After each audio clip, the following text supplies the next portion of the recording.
This is the only augmented reality welding suite in New Zealand. There's been an uptake in Australia, and we are leading the charge in New Zealand. So SIT is at the forefront of technology for training of students in engineering in New Zealand. We looked at a variety of different technologies. This suited our needs best. It allows the students to learn in a comfortable and safe environment before they proceed to the workshop, and it cuts their learning time dramatically.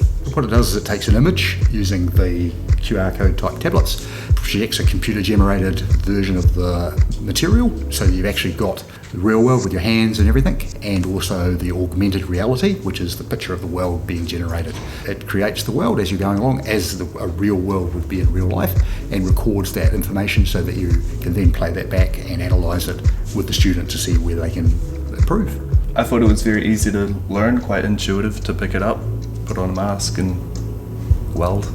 They can practice here, then they're much more comfortable and they learn much better when they go into the workshop after having got a foundation knowledge using these. It allows us to get real-time feedback to the students without having to wait for a tutor to be standing there observing them while they're welding, so they can be to a degree self-directed, and then we can as tutors come along and replay their weld and analyse it with the student and give them feedback over and above what the machine is giving them. We are going to hard network them to our network, and we are going to put them on a separate virtual network so our computers can talk to these devices.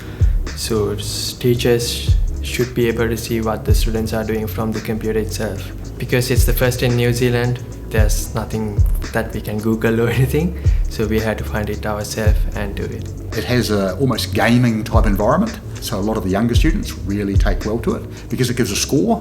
They're always trying to beat their score, and they're also trying to beat the score of their friends. So it gets that competitive learning environment as well, which really encourages the students to work harder and practice their skills. We're wanting to be at the leading edge. We need to be staying slightly ahead of industry to give our apprentices and our students the best possible outcomes for going into jobs.